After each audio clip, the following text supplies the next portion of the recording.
A few guys talking sports for the next hour. This is Friday Night Sports. Here's Ben Otten, James Flowers, and Mitchell LaFave.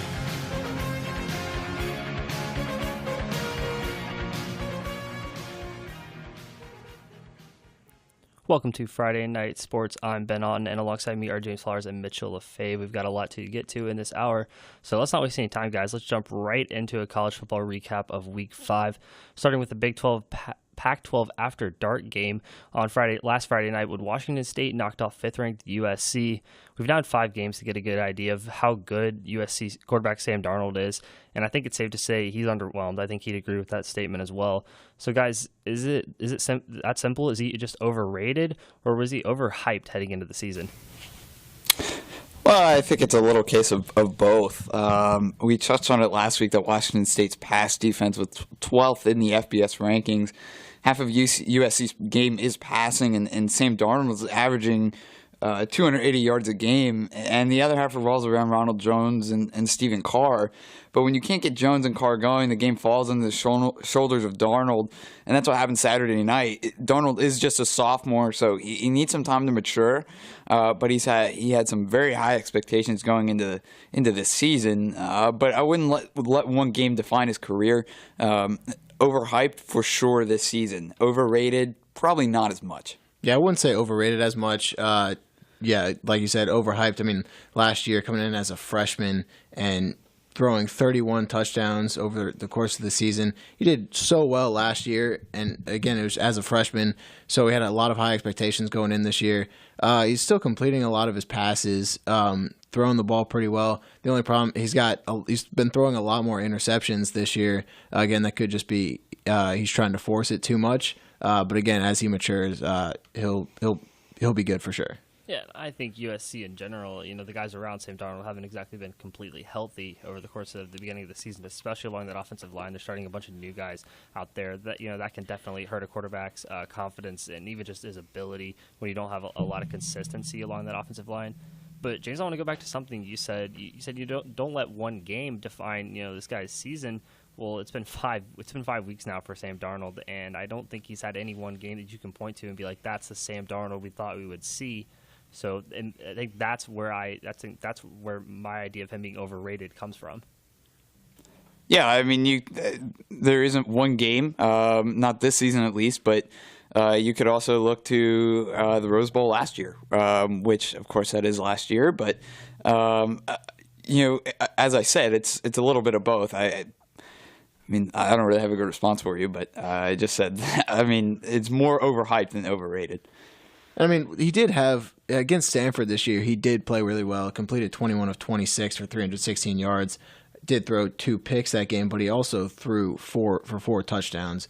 So, with the 2 interceptions, not exactly the Sam Darnold from last year, but he has shown that he does have that capability again. Yeah, and we saw, what his potential can be in that Penn State game, like James said, against the Rose Bowl. Just haven't seen that so far this season. Still early. He's still got time to turn it around. But on the flip side, let's give some love to Washington State. I'm not entirely sold on this team, but I was really impressed with their defense in particular. I think Washington State and Mike Leach has always had a great offense over there, but their defense has always struggled. And I think that's been, the offense has been their calling card, and the defense has always been what lets them down. That wasn't the case because, for most of last Friday night, they held that USC offense that scored so many points they held them in check all night long and made big stops when they needed to.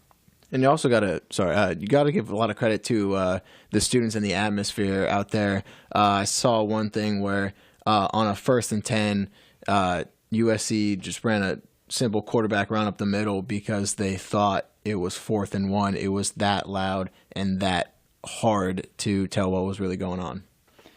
And really with the USC offense, Ronald Jones had 128 yards rushing, but 86 of those yards came on one play. So overall, the Washington State defense held USC to just 327 yards of offense, and normally that's the passing yardage numbers for Sam Darnold in a game. And normally we think of the Cougars as lighting up the scoreboard with their offense, but Mike Leach really did a tremendous job preparing his football team on both sides of the ball.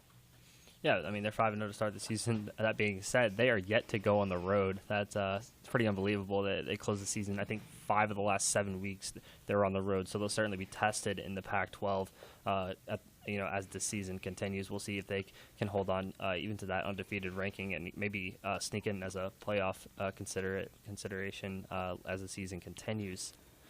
Let's move on to an SEC game, 2:30 CBS game. It was projected to be a pretty good game, fun matchup. Number 7 Georgia goes on the road and absolutely throttles Tennessee 41-0. It seems like we've talked about Georgia every week on this show, but they've been so impressive this far, and it kind of in a sense come out of nowhere, especially when you consider they lost their starting quarterback in the first quarter of their season opener. So after seeing the way Georgia played last week, can the Bulldogs run the table in the regular season? I mean, the SEC is down this year. It'll be interesting to see going forward. Yeah, they lost Jacob Eason in week 1, but I think their strength this year has really been their running game and their defense. Jake Fromm has done well stepping in as the starting quarterback, especially doing really well as a freshman. But like last against Tennessee, I don't even think he had a touchdown, threw for a pick, didn't have that many yards. So with games like that where they dominate 41-0, and the quarterback doesn't seem to do that well, it's clear to see that they're really being carried by the running game with Nick Chubb and Sonny Michel and their defense as well. What I admire so much about Jake Fromm is that he doesn't try to do too much. He was thrust into the starting job, and sometimes players will feel like they need to do so much more to make up for the player they replaced. But Kirby Smart prepares Fromm very well each week, and Fromm just trusts his team. He's got 2, probably 3 all-star running backs behind him if you count DeAndre Swift. So he's got guys around him, but he's also impressed considering the situation that arose at the beginning of the season.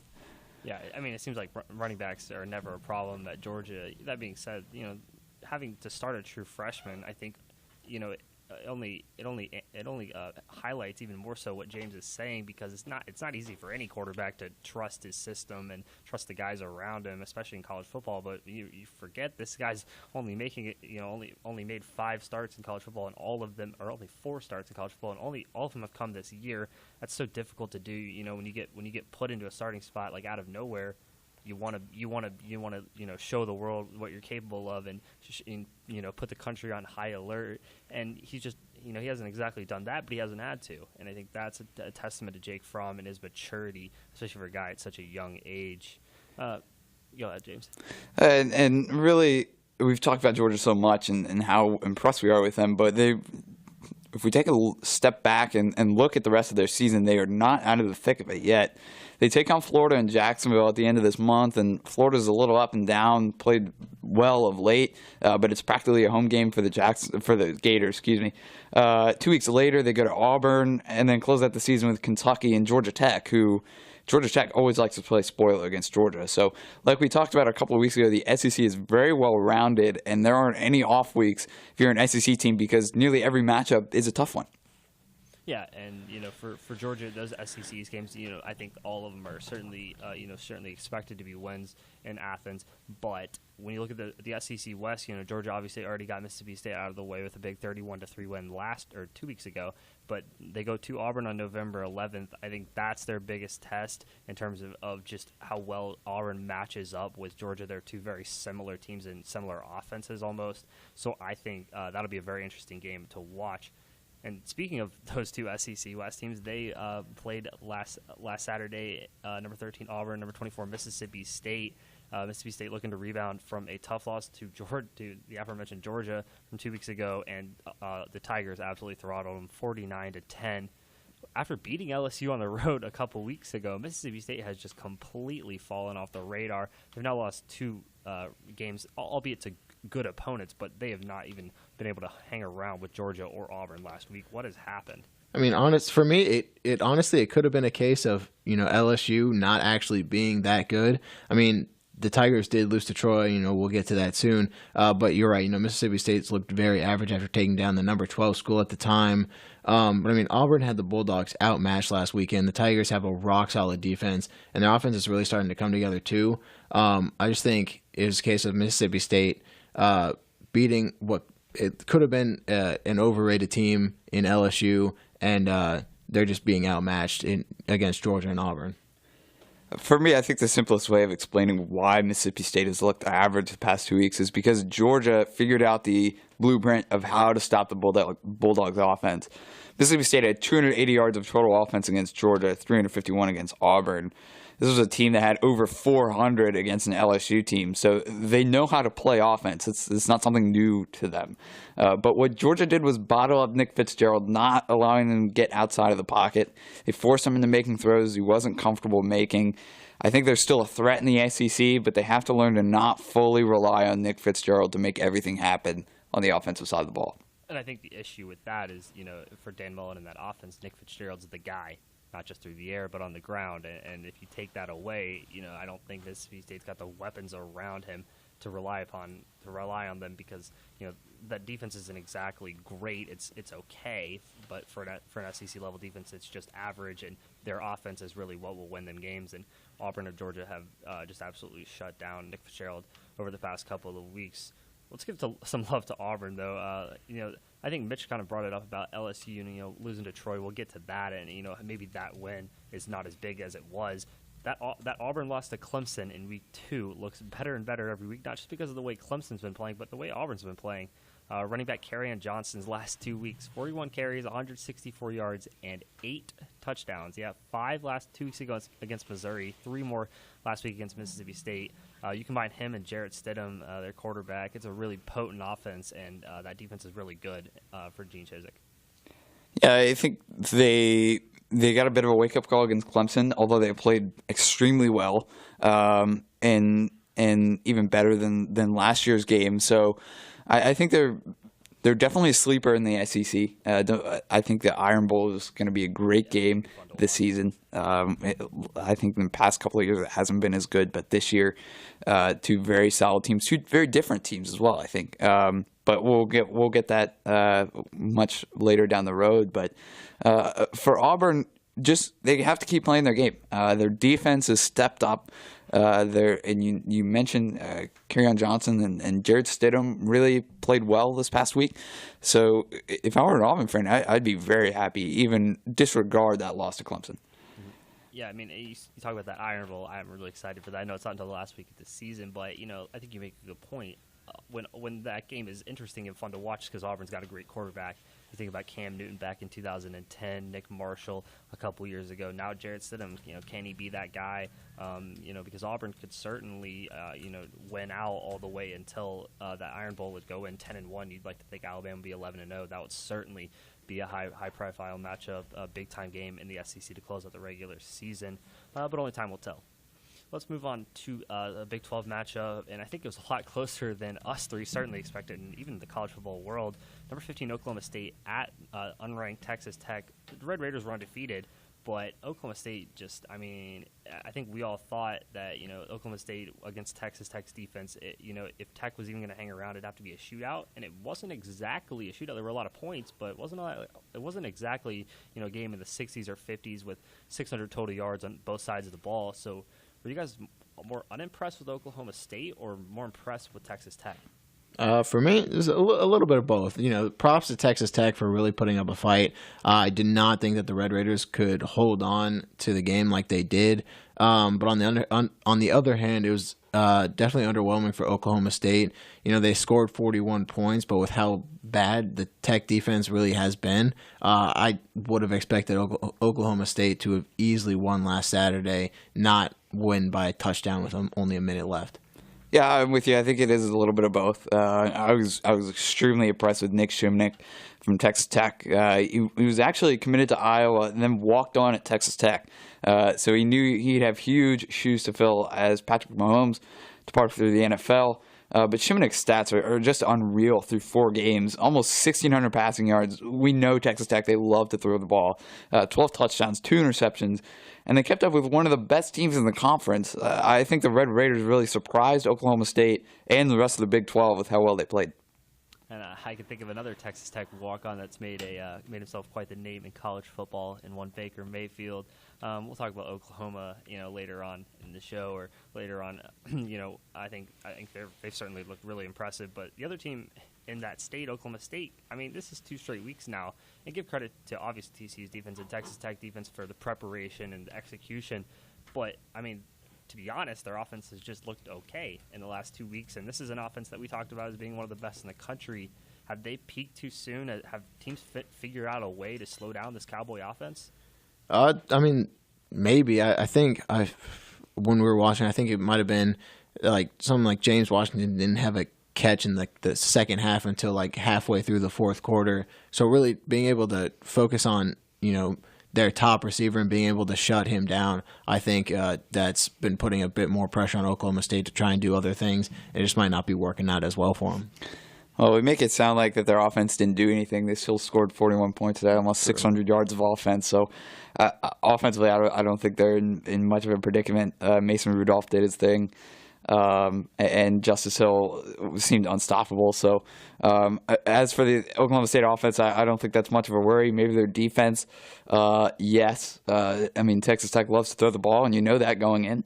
But Texas Tech really surprised them. So offense, not a question. Defense, however, is.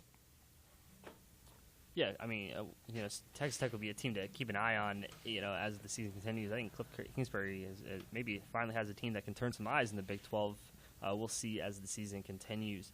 Let's move on to the game day game from last week. Number 2 Clemson at number 12 Virginia Tech. The Tigers won by a score of 31-17, and to be honest with you, it was just almost a breeze for Clemson, and no one expected that. Is this year's Clemson team better than the national championship team a year ago? I think they honestly could be. I mean, their defense this year is absolutely stellar, and their offense, I think, is getting better. They've had a couple inconsistent starts, but I think they're really starting to figure things out, and it would shock me if they lose another game in the regular season this year. Yeah, for the record, I'm not picking against Clemson for the rest of the season this year. I'm just too tired for Finally losing. learned his lesson. Yeah, but in reference to your question, I think it's a little too early to tell, to be totally honest. I think going into the season, there were some question marks revolving around the offense, especially on how well Kelly Bryant would perform. I really can't give an answer. I think that's one to ask at the end of the season, but considering how many players Clemson lost last season, they have recovered very nicely. They have put up more numbers on teams that they played last year. For example, they put 106 more yards on Louisville this year than a year ago. So take that as you will. It's a possibility, but can't give a final answer yet. Yeah, I know it's a small sample size, but I think my point behind the question was kind of, if you look at their quality wins, Auburn at home, at Louisville, now at Virginia Tech, I don't think anyone across the country has nearly as many wins, nearly as many quality wins, or as good of a resume as anyone in college football. So I think in that sense, I think they may be better than last year's team. Obviously, when you lose a guy like Deshaun Watson, Wayne Gallman in the backfield, Mike Williams at receiver, that's a lot of offense you're losing. But it seems like Kelly Bryant's figured it out, kind of formed his own niche in that offense. And with that defense, you don't have to score a whole lot of points because they are absolutely dominant. and rounding out this week, might have had the upset of the year so far. Number 25, LSU's homecoming was against Troy. The Trojans came into Baton Rouge and won 24-21. So, guys, I'll ask you that question. Is this the upset of the year so far? I think it honestly might be. You had some of the week one upsets like Liberty over Baylor and Howard over UNLV, but Baylor had its fall from grace this year, and UNLV isn't a top school either. So those were big FCS over FBS upsets, but it definitely doesn't look good when you essentially pay a school almost $1 million to lose to them.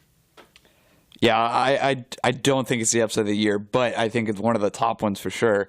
I'm still with Howard over UNLV. I see that for a couple of reasons. Really, their chance of winning that game was below 2%, and 2 weeks later they went to Richmond, who wasn't also an FCS school, and lost 68-21 and gave up 48 points in the first half.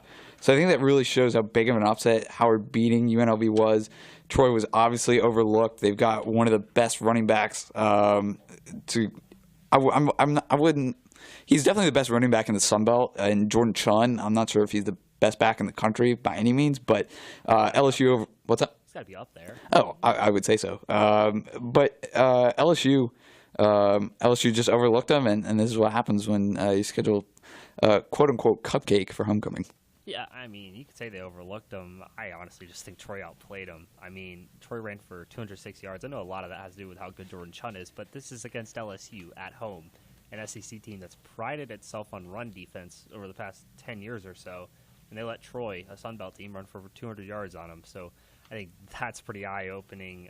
Do you guys think it'll be long before Ed Orgeron's out as head coach? Is a guy that got promoted from within the program when Les Miles got fired, was the interim head coach, and finished that season strong, but kind of seems to have just kind of flattened out, and LSU's team obviously trending in the wrong direction now. Let's give him some time. Don't want to shoot a coach down yet, but I know a lot of LSU fans are calling for his head, so he's got to get things straightened out pretty quick. Yeah, as you said, LSU's not trending in the right direction. I think they've got to figure it out. But they've had their coaching struggles the past few years. They've been searching. They thought Orgeron was the one. But I think we got to give them some time, even if LSU fans don't really like to hear that. Another big point from that game, running back Darius Geis did not play for LSU, so maybe if they get him back, the offense can find some consistency on offense and put some points on the board, because I think they were held to 7 points in the first 3 quarters. Not something you want to do against on homecoming. So wrapping up the segment, guys, performance of the week. I will start with James. My performance of the week, well, we just talked about him, Jordan Chun. 30 carries, 191 yards, averaging 6 yards a touch, and ran in for a touchdown, 74-yard scamper in Death Valley. So really led this Troy team. I mean, he had more rushing yards than his quarterback had passing yards. So it really kind of tells you what kind of offense Troy runs. But really, Jordan Chun has come back his sophomore year. He shattered his collarbone going into last season. Wasn't sure if he was going to be a starter, but he's come back this year and has played pretty well this year, or this game. Obviously pumped up his stats a little bit, but leading this Troy team to the upset of a top 25 team. For me, my performance of the week, another running back. Mine is Bryce Love of Stanford against Arizona State. Had 25 attempts for 301 rushing yards to go along with 3 rushing touchdowns. Now on the season with 98 attempts for over 1,000 yards. He's been carrying that Stanford offense, and he's just been absolutely dominant. And for me, it's the Georgia defense. Anytime you shut out Tennessee and Knoxville against a rival, you certainly got to be considered for the performance of the week. Georgia forced 4 turnovers, 2 interceptions, 2 fumbles, and they held Tennessee running back John Kelly to 44 yards on 16 carries. And I don't think anyone's been able to stop John Kelly all this season to this point. He came in averaging over 5 yards per carry, and Georgia's completely stifled the run game. And Quentin Dormady at quarterback for Tennessee just could not carry the load offensively. For Georgia, Roquan Smith, the linebacker, led the way with 11 tackles. He reminds me a lot of Luke Kuechly. He's always around the ball, really quick, great first step, and just seems to rack up double-digit tackles every single week. We're going to take a quick break. When we come back, we'll talk a little NFL Week 4 recap, a couple big injuries with some teams around the NFL, and a former MVP might be back to his old ways. We'll talk about that right after this. This is Mario Andretti. You know me as a race car driver, but I'm also a Meals on Wheels volunteer. I've raced against the sport's biggest personalities, but I've never met more vibrant, amazing people than the seniors served by Meals on Wheels. You can make a difference by dropping off a hot meal and saying a quick hello. So, America, let's do lunch. Volunteer your lunch break at americaletsdolunch.org. This message brought to you by Meals on Wheels America and the Ad Council. Hi, this is Ray Romano.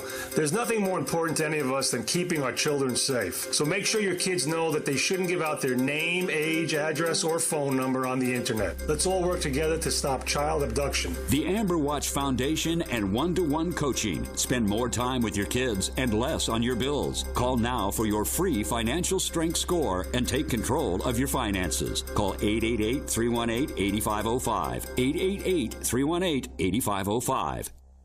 Welcome back to Friday Night Sports. I'm Ben Otten, alongside me, James Flowers and Mitchell LaFave. Let's talk some NFL. Big week for the Carolina Panthers and quarterback Cam Newton knocking off New England Patriots in Foxborough. Is Cam back to his ways of 2015, 2016 MVP season? I think he's close. I mean, maybe. His numbers aren't quite on track to the same thing that he had in 2015. He has thrown half as many interceptions this season as he did in all of 2015, but his completion percentage is actually higher than it was in 2015. Of course, they've played less games, so that's probably a part of it. But the question is, which you don't have to answer, this is more a rhetorical question. With the team that Cam Newton has around him, can they make a deep postseason run like they did in 2015? We'll have to see. It's not the same team. They do have some similar guys, but overall, if Cam Newton has a season like he did then, it's very possible because of the NFC South. Really, the Falcons have been a bit of a surprise losing to Buffalo this week. Tampa Bay has not quite risen up yet, and New Orleans is still, we could say, in the rebuilding stage in a sense. For me, it's a no. He's had one really good game this season, and it was this past week against the Patriots, whose defense really hasn't even been that great this year.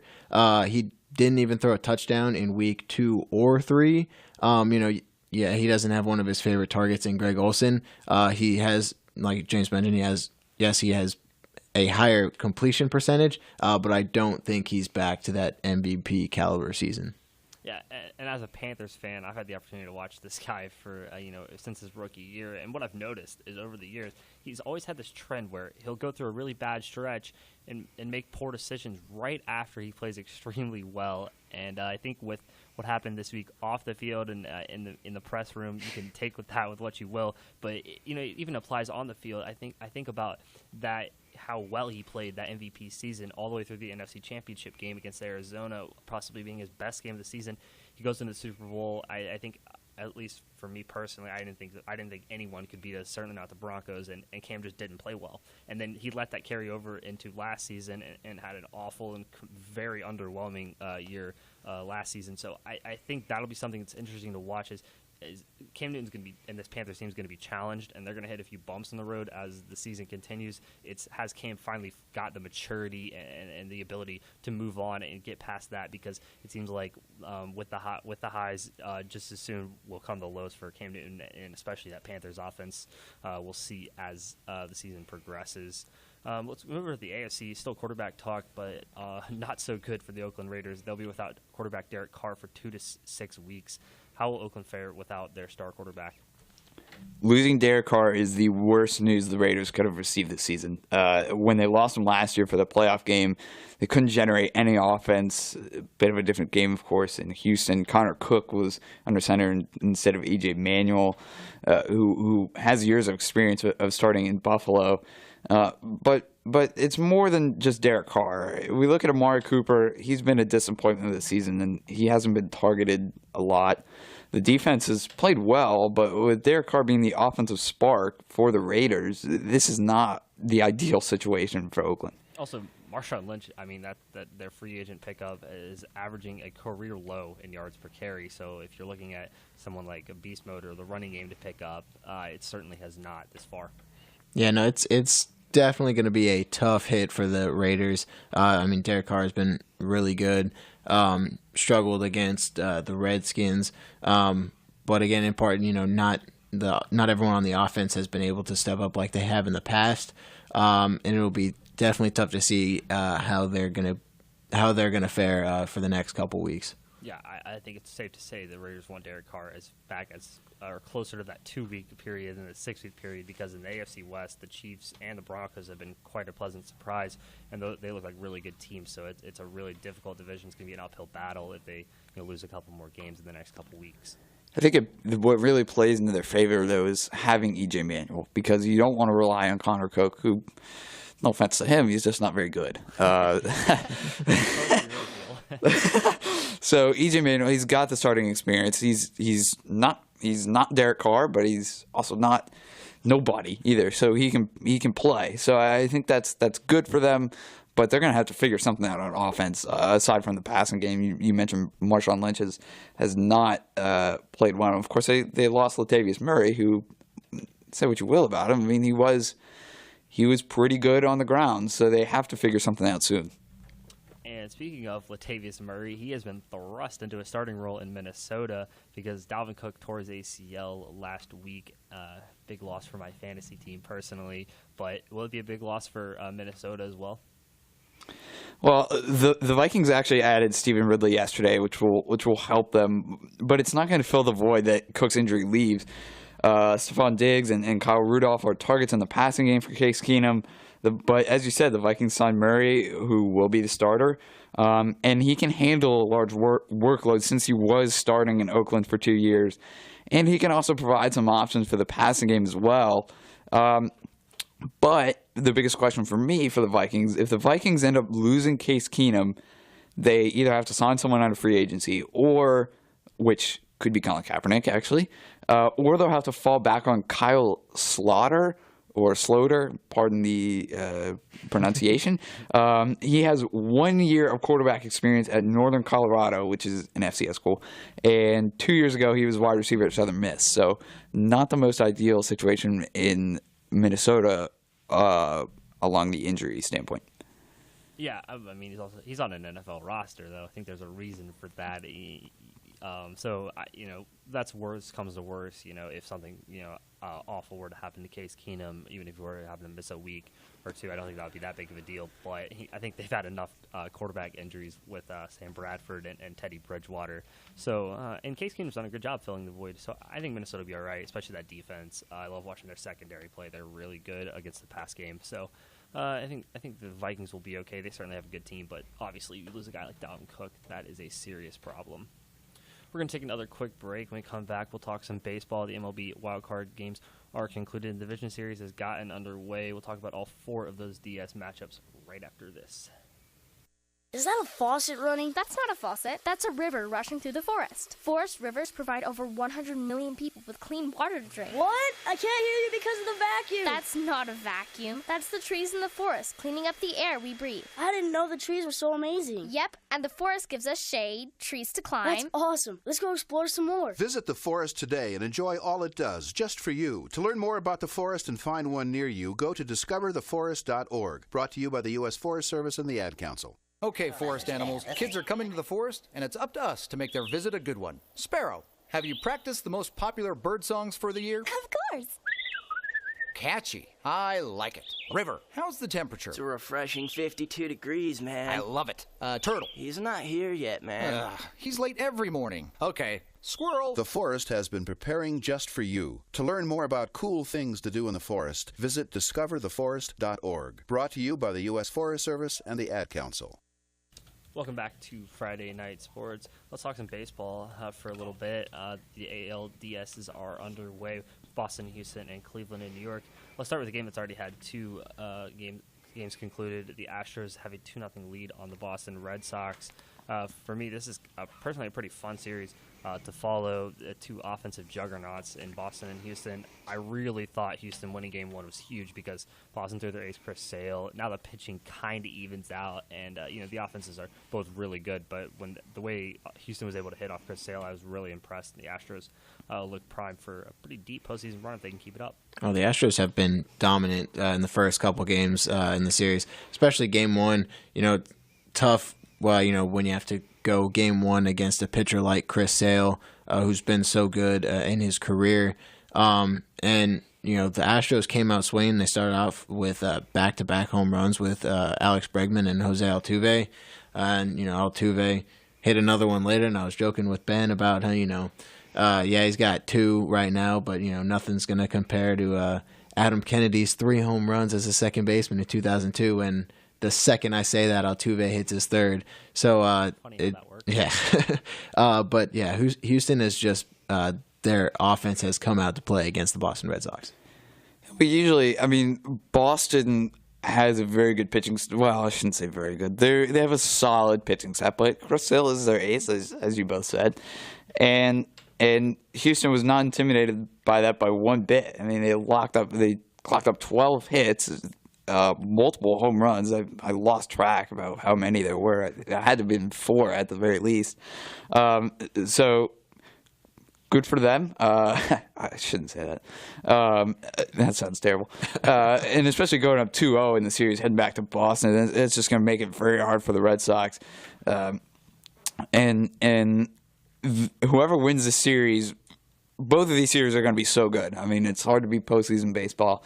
And the Red Sox really just look helpless at this point. They really didn't seem like they found their game at all in Houston. So I think they'll be ready to get home. I saw someone interview Dustin Pedroia after today's game, and where's your confidence level at? And he said, we just got our butts kicked 2 days in a row. I mean, where do you think we are mentally? So tomorrow's off day is going to help them a lot. Yeah, and looking at the overall playoff picture, I think to your point, James, it's kind of interesting. There's not one division series where you kind of look at it and you're like, oh, I know what's going to happen in that one. And, just one team is so much better than the other. And there's not really one of those. And I think that's the first time we've seen that in a couple of years. So it's certainly exciting to see, obviously Houston jumping out with the 2-0 lead on Boston. But I still think Boston will give it a fight. Only time will tell, though. Let's move on to the other AL Division Series. The Cleveland Indians, reigning AL champions, against the New York Yankees. Trevor Bauer pitched a gem in Game 1 to stifle that Yankees offense. Cleveland's out to a 1-0 lead in the series. But for me, guys, I wouldn't be so quick to count out New York. That offense can go when it's clicking. Right, like you just mentioned, the New York offense, the Yankees offense can be quite good. Going in, they named Trevor Bauer as their Game 1 starter and Corey Kluber as their Game 2 starter. And Trevor Bauer dominated last night. Only gave up 1 or 2 hits. Can't remember exactly which number. When he was in the game, shut down the Yankees. And then today, Corey Kluber gets knocked out after 2 2/3 innings, giving up 6 earned runs on 7 hits. For me, I was expecting Kluber to be pitching like Bauer did last night. Not saying Bauer would pitch like Kluber did tonight, but I definitely thought Kluber would be better than he was tonight. Well, Trevor Bauer made Terry Francona look like a genius, especially going into today before Game 2 started. And I think when I really looked at this game, it sunk in for me when I saw that Trevor Bauer, yes, was no-hitting the Yankees. Okay, we've heard that before. But the Yankees are averaging 5 runs a game, and they're second in the majors behind Houston.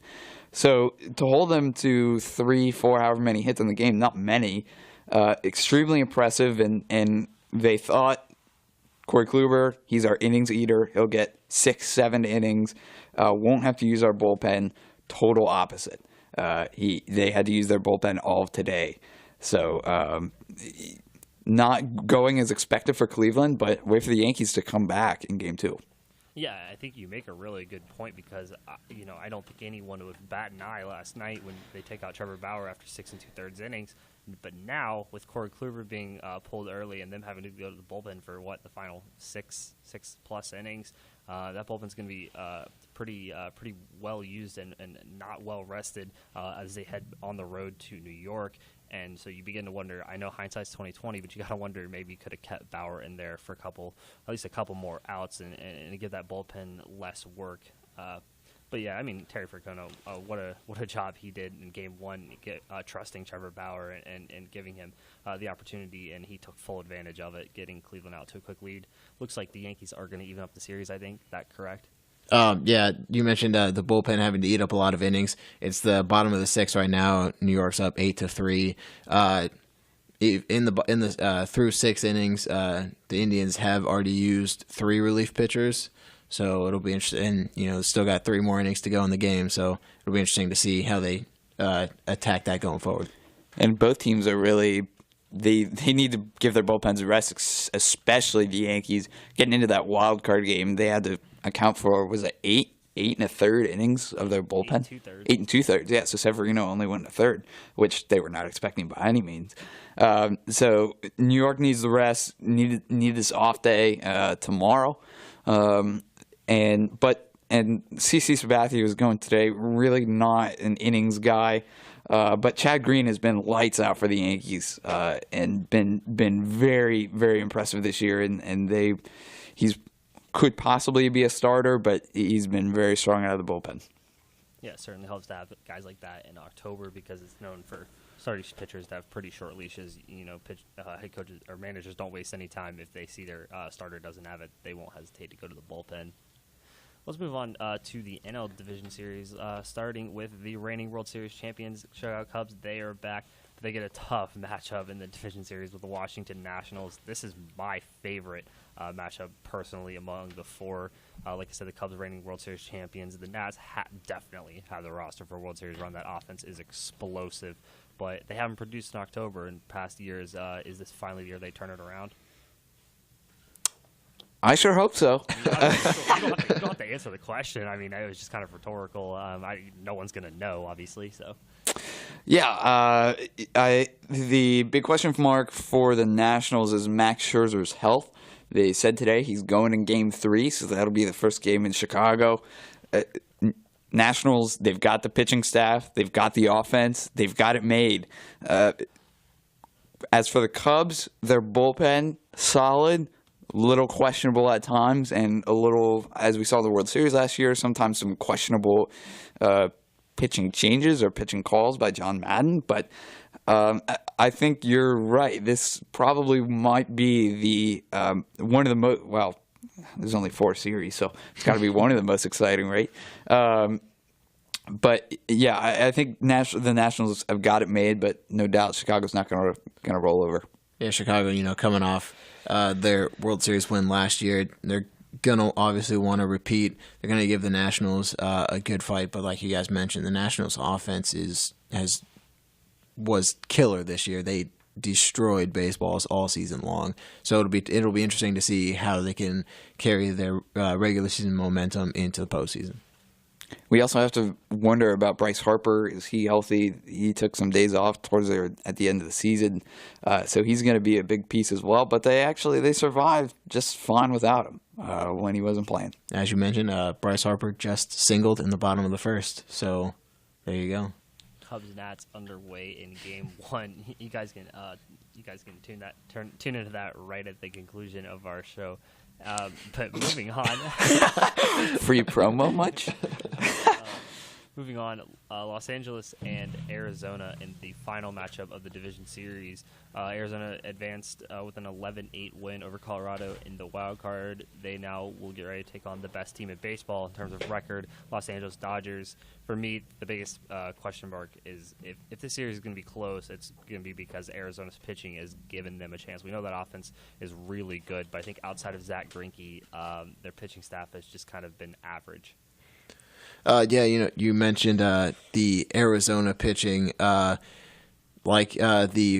wild card game between the Yankees and the Twins. Arizona used 5 relief pitchers in their game, including Robbie Ray, who's a starter for them. Yes, Zach Greinke, he went 3 2/3, so he could, have a little bit more rest. But it'll be interesting to see how the Diamondbacks bullpen will be able to get them through the first couple games. And really, the Dodgers are quite lucky in a sense because their pitchers are pretty used to going to long innings. Rich Hill, how old is he? Is he like 40? Or he's late 30s. Okay, all right. So he's close to it. But I mean, he took a no-hitter through 9 innings earlier this year.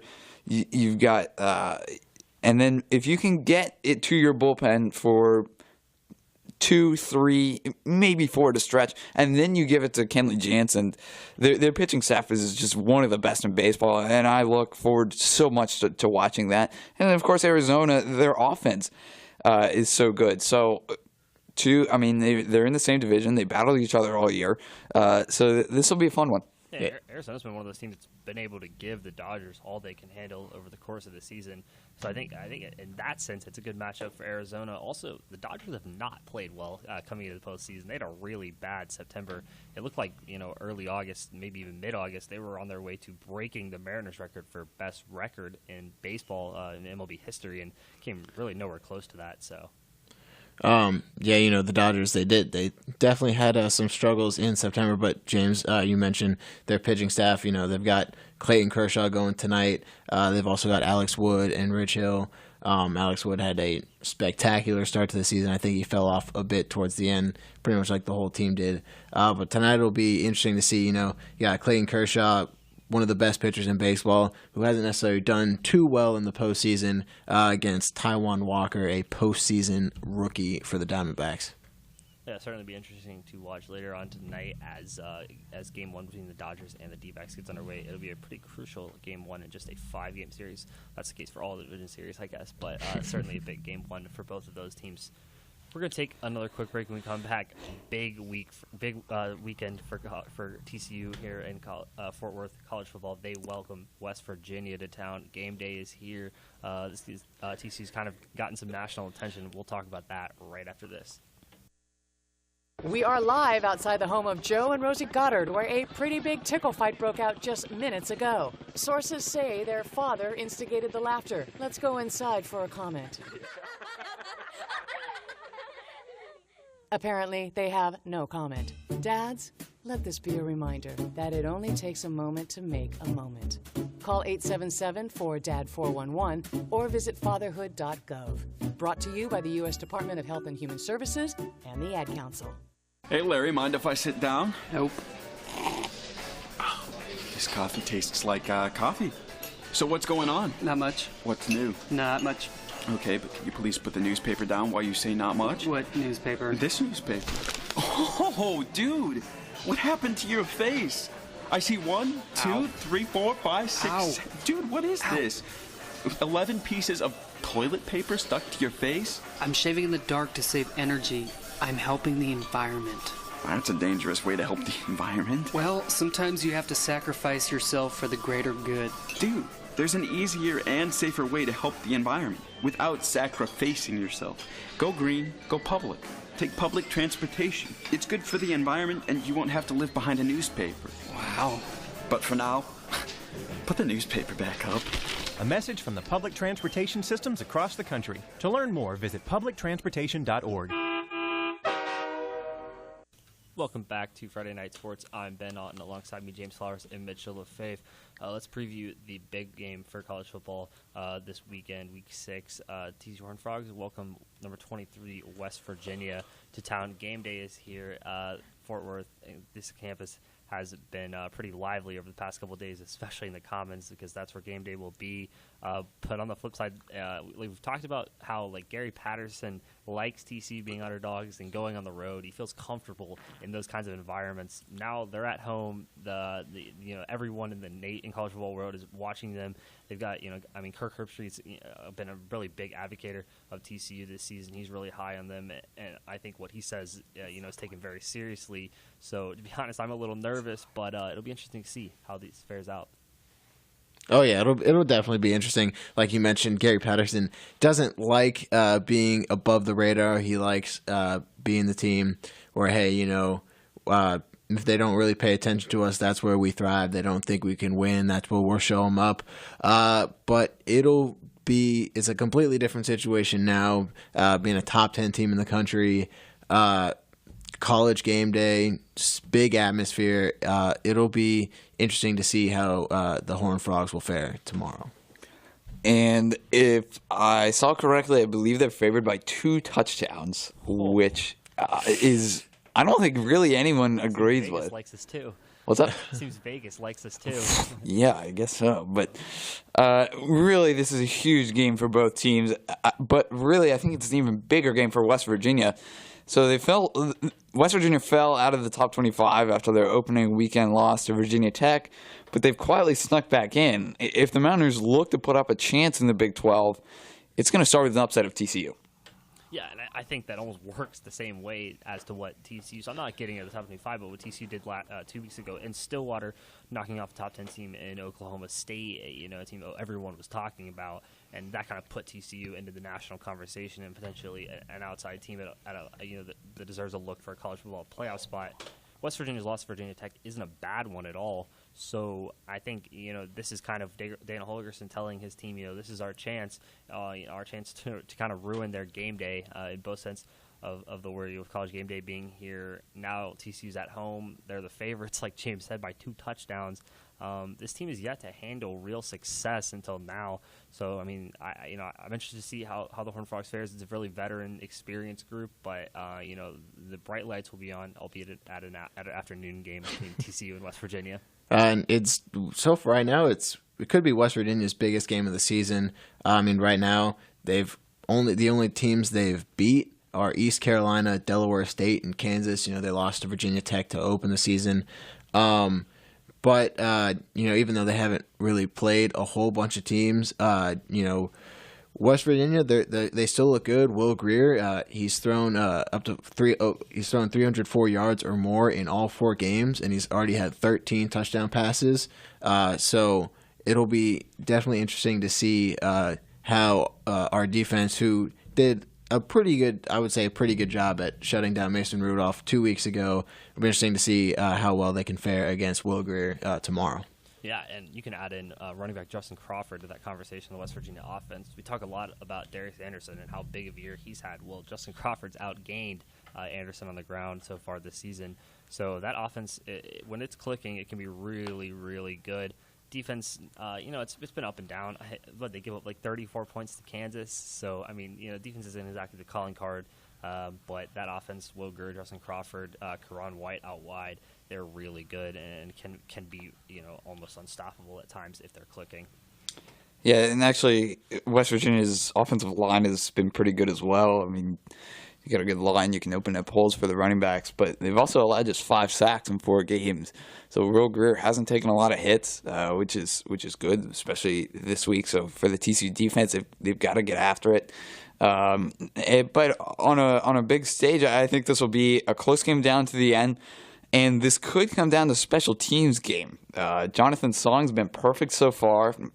Knock on wood. Knock on wood. Yeah. While Mike Molina for West Virginia is 2 for 4 with a long of 34.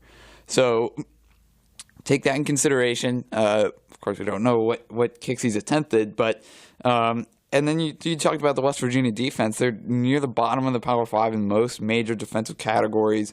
Run defense, they rank 114th nationally for giving up 226 yards per game and 5.3 yards per attempt. So that really plays in the hands of TCU and Darius Anderson, but the TCU defense also has to stop Will Greer and the rest of the West Virginia offense.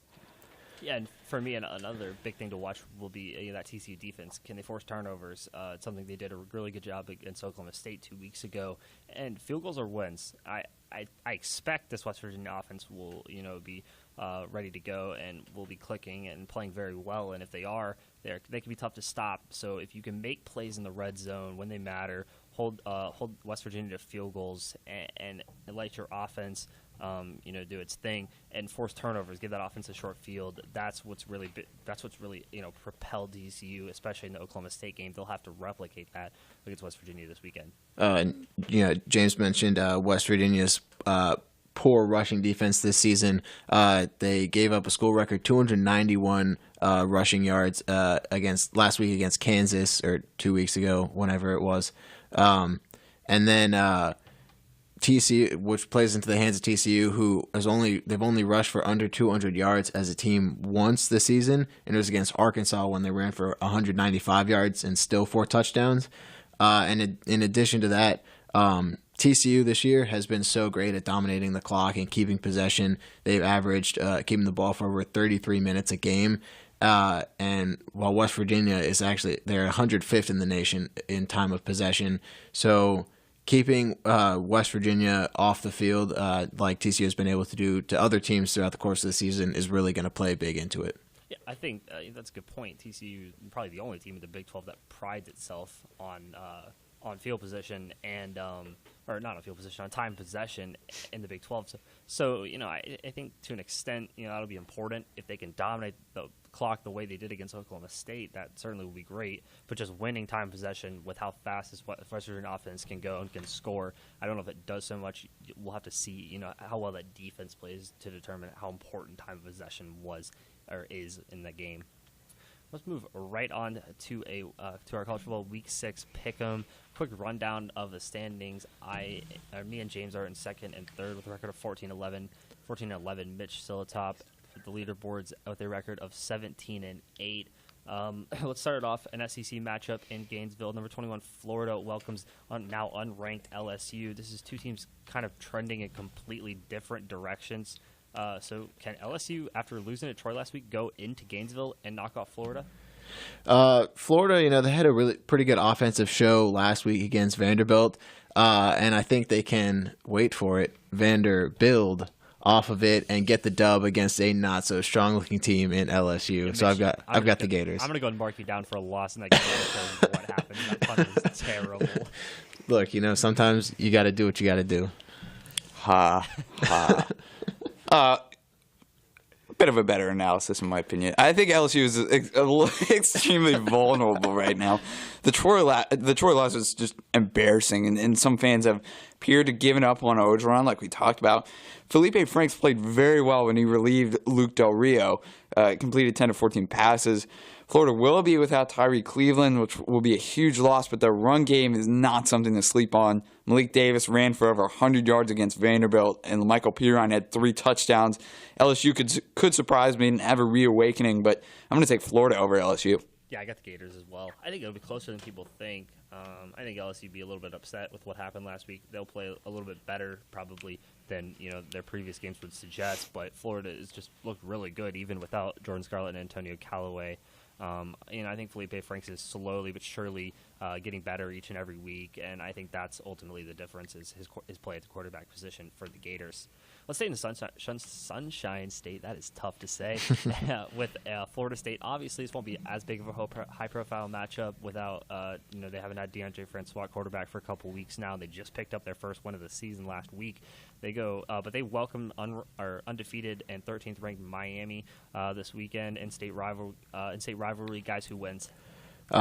For me, I've got Miami. I think the Canes are really strong this year, and especially for a Florida State team that has not looked all that great this season. Miami, they've averaged 41 points a game and over 500 total yards of offense. I think, again, like you mentioned, Seminoles have not looked that good without DeAndre Francois, so I've got Miami in this one. Yeah, the talent is still there for the Seminoles, and really so is the motivation, especially this week against their in-state rival.